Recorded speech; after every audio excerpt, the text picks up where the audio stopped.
Bonsoir Ali. Tu as faim? C'est sûr que j'ai faim. Tu devrais le savoir. Ça se voit pas? T'es aveugle. Le repas est sur le feu. C'est pas encore cuit. Bah, qu'est-ce que tu as? Saleté. Pourquoi c'est aussi chaud, mais hein? c'est sur le feu. Tu pouvais t'en douter. Et pourquoi tu l'as pas retiré du feu? Ça n'a pas fini de cuire. T'aurais dû le faire refroidir. Oh Ali, calme-toi. Tu entends? Arrête, c'est pas ma faute. Tu l'as pas fait? Non, papa. Non Ali, non. Arrête, lâche-moi.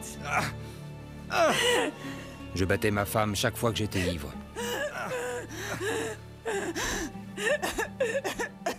Oui, elle en porte encore les marques. Quand je réfléchis au passé, à mes faiblesses, à ma conduite envers ma femme, j'ai honte. Je la battais, oui, tous les jours.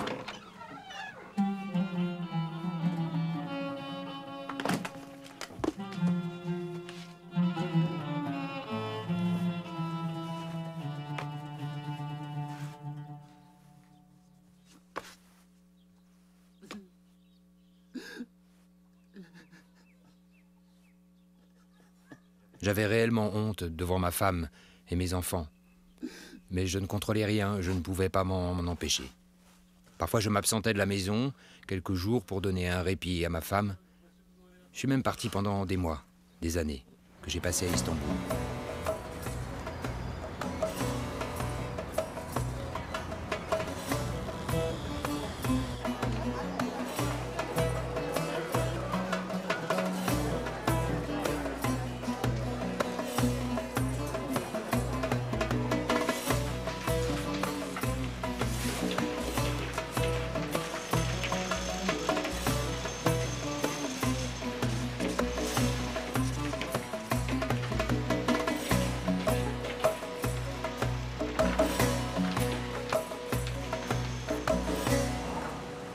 Alors, ça avance?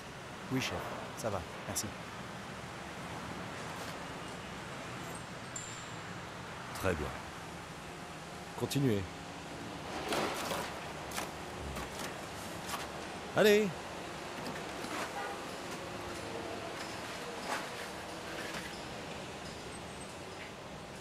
Je travaillais sur des chantiers comme maçon.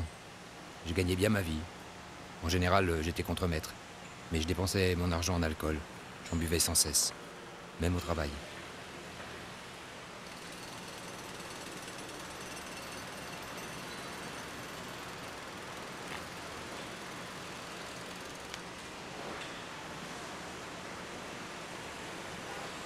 On boit encore.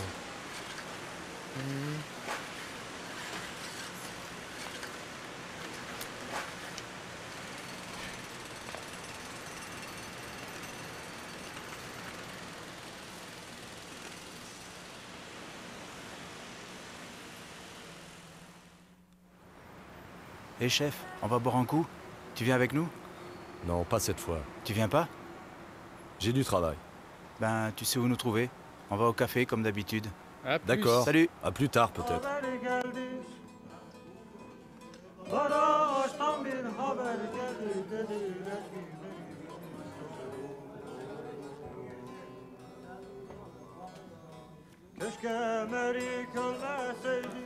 Ali, viens par ici. Garçon, deux autres. Salut, les gars. Alors, t'as fini? Oui, c'est fait. Ça se passe bien ici? Ouais, on a trop bu. Ah.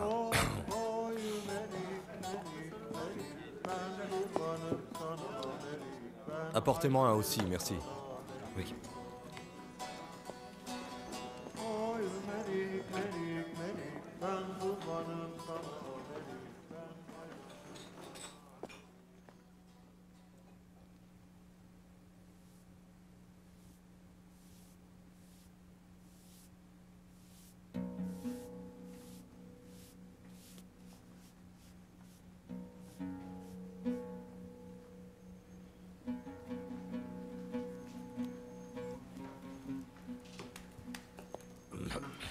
Monsieur, nous fermons. La note. Oui, tout de suite. 50 000 lire. Eh ben, j'ai pas 50 000 sur moi. Donne tout ce que tu as. Je vais payer la différence. Hein. Voilà ce que j'ai. Donne-moi un autre pour la route. T'as déjà bu beaucoup. Si j'avais bu tant que ça, je t'en demanderais pas un autre pour la route. Ok. Ah, mon Dieu. Ah. Je veux qu'il m'aide à arrêter de boire. Mais qui? Je lui parle très souvent. Tu parles avec qui? Avec Dieu, bien sûr. Regarde les fleurs, par exemple. Les fleurs? Oui, les fleurs. Elles sont jolies et pourtant elles poussent dans la terre et la saleté, hein. Plus tu mets du fumier dans la terre, plus elles deviennent jolies. Alors je dis, le parfum, il vient d'où? Celui du fumier? Non, celui des fleurs. Dieu peut faire sortir la beauté de la crasse. Oui. Offert par la maison. Je te remercie. Dis donc, est-ce que tu parles à Dieu parfois? Je me plains de temps à autre, c'est vrai. Non. Tu dois essayer de lui parler comme à un ami, d'accord? Ou encore comme si t'étais un de ses enfants. Moi, je lui parle toujours comme ça. Tu comprends ce que je veux dire? Dieu aime les enfants. On le sait tous. Mais moi, je peux pas rentrer chez moi. Quand je suis à la maison, je bats ma femme, je lui donne des raclées. J'ai peur de la tuer. C'est parce que je me saoule. Et je la frappe quand je suis sous. Je sais même plus qui je suis. Va en Arabie Saoudite. En Arabie Saoudite, L'alcool est interdit. Tu pourrais pas boire. Ce serait parfait pour je toi. pourrais pas. Oui, tu serais bien obligé d'arrêter de boire. Quel est ton métier? Construction, Lui, c'est le meilleur plâtrier d'Istanbul. C'est parfait. En Arabie, ils ont besoin de travailleurs comme toi. Les salaires sont bons là-bas. Crois-moi, tu ne vas pas arrêter de boire à Istanbul. Là-bas, tu t'en sortiras. Allah viendra à mon secours. Je te le souhaite. Dieu aide ceux qui d'abord essaient de s'en sortir par eux-mêmes. Allons, messieurs, ça suffit pour ce soir. On va rentrer chez nous. Santé. Je suis parti pour l'Arabie Saoudite. Pas pour le travail et l'argent, mais pour arrêter de boire. Je n'avais pas d'autre but que celui-là, et comme on m'avait dit que l'alcool était interdit, je m'imaginais que ce serait facile. C'était idiot car après m'être renseigné, j'ai su où je pouvais acheter de l'alcool. Alors j'ai recommencé à boire. Oui, que Dieu me vienne en aide. Je peux pas boire ici. Alors, t'as vraiment arrêté? Oui, j'ai arrêté, oui, je t'assure. Je peux rien boire. Parce qu'ici, l'alcool est interdit. C'est pas facile d'en acheter. Alors j'en ai pas souvent. J'ai été prié à la Mecque. À la Mecque? J'ai fait le Umrah. Je voudrais faire le Hajj l'année prochaine. T'es contente? C'est une bonne nouvelle? Oui, très bonne. Tu sais, Je suis contente, je me mais- souviens, quand on était à l'école, dans les classes de religion, on faisait pratiquement rien. Sauf qu'on a appris quelques prières en arabe, hein. Tu t'en souviens? Maintenant, c'est différent. Je vais devenir un bon mari pour toi, tu verras. Je te promets que je veux plus boire. Zéra? Je te le répète, je veux plus boire. Zéra? Attention, Zéra? il vous reste plus Allô? qu'une unité. Zéra? Oui, Ah, je croyais que t'avais raccroché. tu nous manques. Je m'ennuie aussi de vous. Écoute, j'ai presque plus d'unité. Embrasse les enfants pour Quand moi. reviens-tu à la maison? J'envoie de l'argent à la fin du mois. Il ne reste plus d'unité, la communication va être coupée.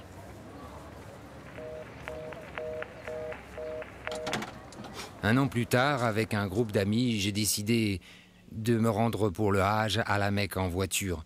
On devait voyager par groupe de 4 pèlerins dans chaque voiture. Personne ne voulait monter avec moi. J'avais pas mon permis de conduire et en plus, j'étais mauvais conducteur.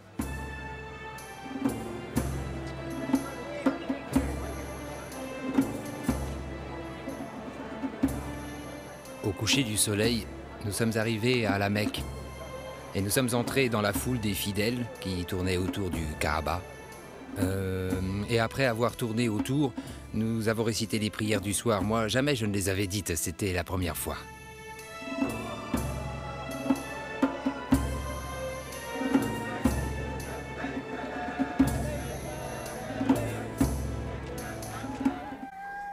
Oh mon Dieu, comment aller jusqu'à vous? Je ne sais pas. Mais je sais que vous êtes là. De tout mon cœur, je prie et j'espère que vous m'entendez. Je voudrais tant que vous vous révéliez à moi. Je voudrais tant que vous me sortiez de l'emprise de l'alcool. Je voudrais tant que vous me sauviez.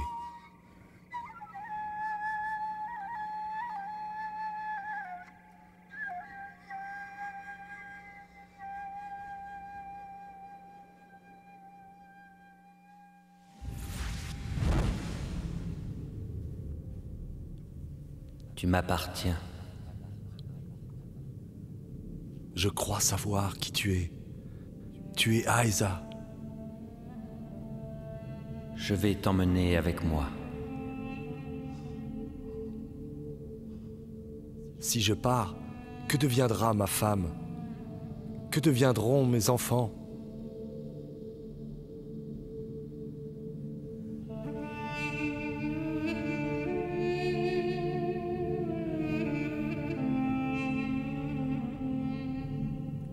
Va-t'en loin d'ici. Tu m'appartiens.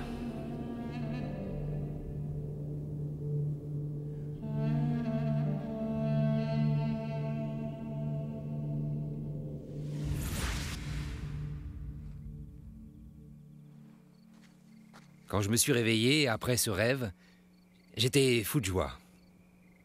J'étais profondément ému. Je me sentais si léger, comme si j'avais des ailes. Je touchais le tapis pour savoir si j'étais sur Terre ou dans les airs. J'étais sur Terre et je l'ai vite compris, alors j'ai voulu refaire ce rêve, mais je n'avais pas sommeil, alors je n'ai rien rêvé du tout.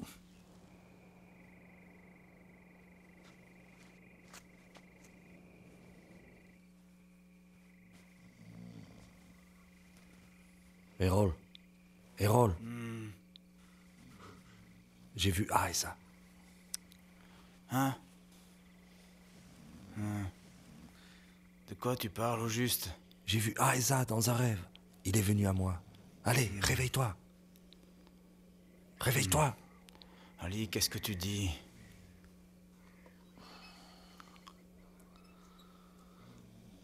Tu es réveillé. Grâce à toi, oui. Ali.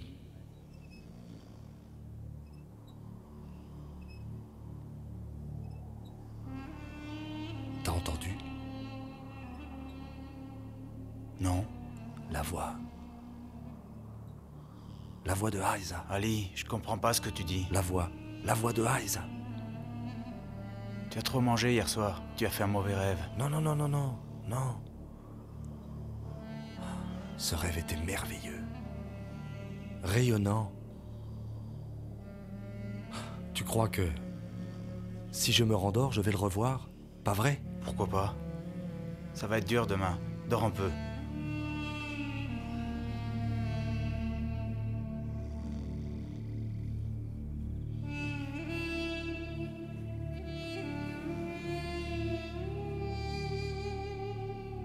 Ali, tu m'appartiens. Tu ne continueras pas ce pèlerinage. Quitte cet endroit. J'entendais cette voix qui me disait sans cesse « va-t'en d'ici ». Ça m'empêchait de respirer, j'étais très inquiet car je ne savais pas d'où venait cette voix. Bien sûr, j'ai pas pu me rendormir. Alors je me suis rendu au parking où ma voiture était garée et je m'y suis réfugié.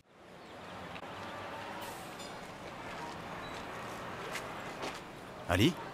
Qu'est-ce que tu fais là? Oui, je m'en vais. Qu'est-ce que tu as? Tu as passé la nuit ici? J'ai voulu dormir, mais j'ai pas pu. J'entends une voix. Tu entends une voix? Ah là, quel genre de voix? La voix de Aiza. La voix de Aiza? Je crois qu'Ali a passé une mauvaise nuit. En tout cas, on ne part pas de ça ici. On se retrouve chez Mina. Oui, oui, parfait. Je viens vous rejoindre. Tu ne continueras pas ce pèlerinage. Tu m'appartiens.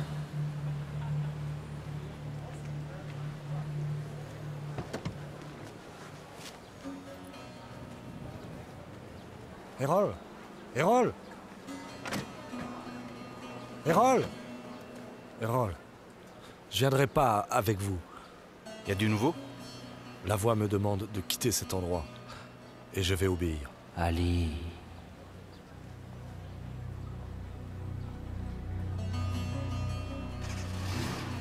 Quand connais-tu Ali? Depuis 15 ans.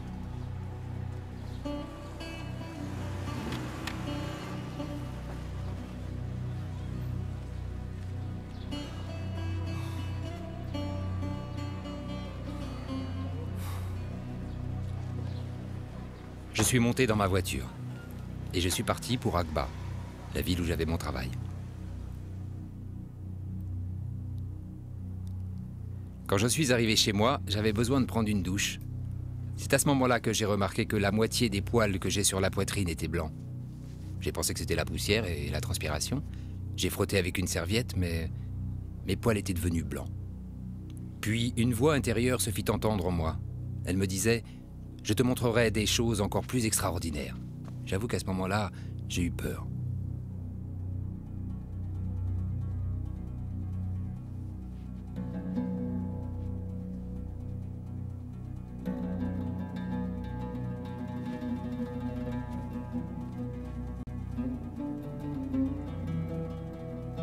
Je me suis agenouillé pour prier.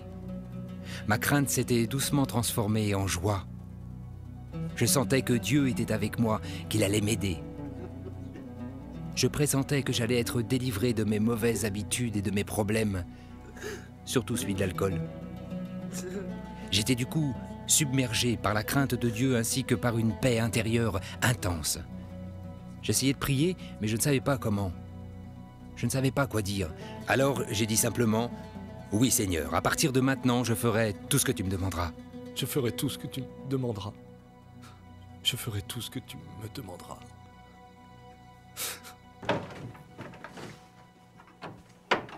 Pendant la soirée, j'ai entendu la voix de nouveau, qui me disait de rentrer immédiatement à la maison.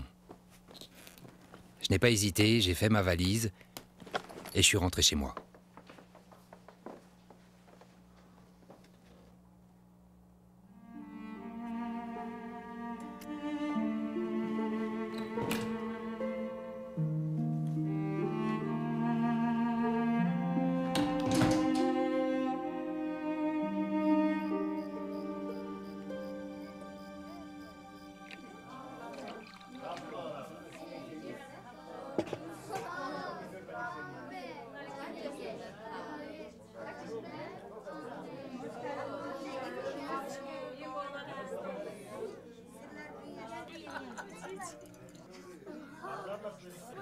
Tous mes voisins étaient venus chez moi pour me revoir.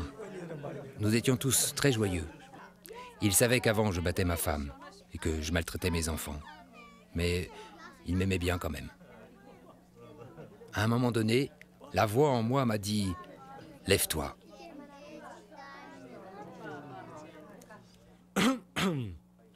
J'ai quelque chose à vous dire.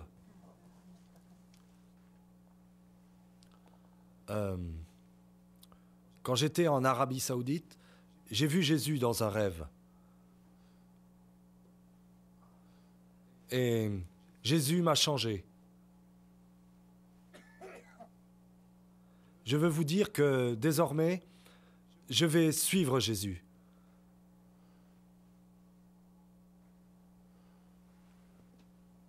Je suis devenu chrétien.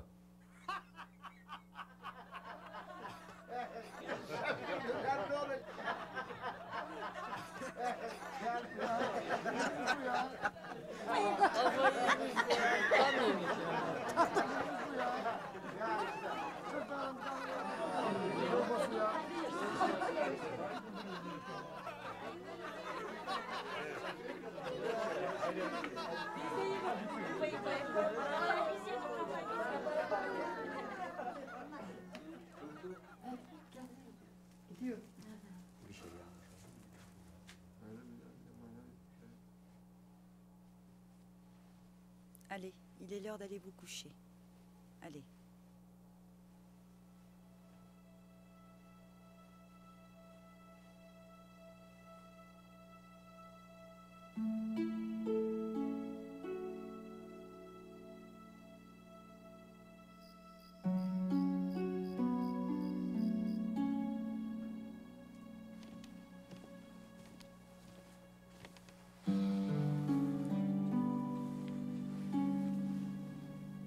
Zéra, je suis vraiment devenu un chrétien. Comment t'as fait? Comment devient-on un chrétien en Arabie Saoudite? Ça a commencé avec un rêve. Jésus est venu dans mon rêve et j'ai senti que mon cœur changeait. Et ça m'a donné une incroyable joie. Il m'a dit que je lui appartenais. Je suis heureux d'être à lui. J'ai beaucoup d'amour pour lui, mais qu'est-ce que je vais faire maintenant? Qu'est-ce qu'il y a? Tu as des ennuis?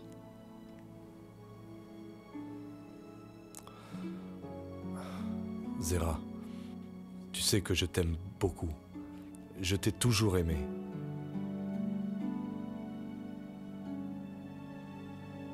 Je te battrai jamais plus. Dieu m'a pardonné. Mais toi, est-ce que tu peux me pardonner? Allez, je te pardonne. Qu'est-ce que tu as à pleurer? Mais qu'est-ce que tu as?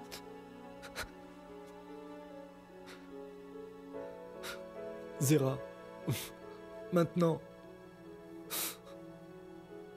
je suis un chrétien, mais toi, tu ne l'es pas. Alors, qu'allons-nous faire? Qu'est-ce que nous devons faire, Zéra? Ce n'est rien, Ali. Si t'es devenu chrétien, alors... Moi aussi, je peux. Ah oui?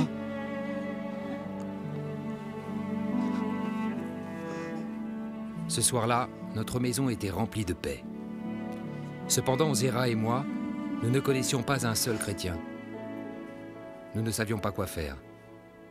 Mais j'avais besoin de travailler, alors je suis retourné à mon ancien travail. En Arabie Saoudite, j'ai fait ce rêve.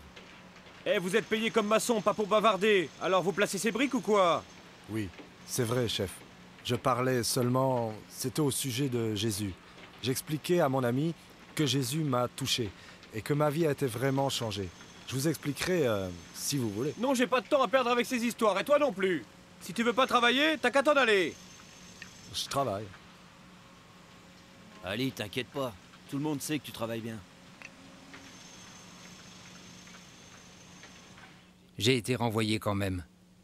Et j'ai trouvé un autre travail et j'ai vite été renvoyé. J'ai pas arrêté de changer de boulot, mais à chaque fois je parlais trop et on me renvoyait. Je ne pouvais pas m'empêcher de dire combien ma vie avait changé et mon désir de faire savoir à mes collègues de travail ce que Jésus offrait à chacun était plus fort que tout. À Marrakech, j'ai trouvé un employeur qui appréciait la qualité de mon travail, même s'il n'appréciait pas ma foi. J'étais très heureux. Bonjour, Zéra. Bonjour, Ali. Ça sent bon. T'as cuisiné? Où sont les enfants? Ils jouent dehors. Tu veux que je les appelle? Non, non, il faut d'abord que le dîner soit prêt. D'accord, j'écoute la radio. Tu seras tranquille.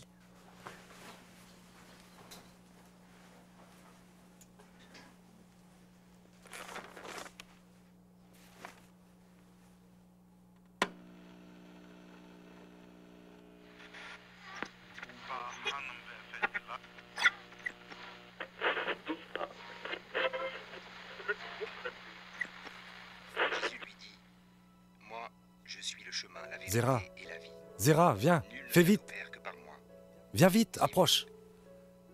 Quoi? Oh, c'est Jésus. Oh, Ali, tu vas bien? On parle de lui à la radio. On en parle à la radio, c'est fou. Chut. Écoute. Seigneur, montre-nous le Père, et cela nous suffit. Jésus lui dit... Cette émission de radio s'appelait Appel à la paix.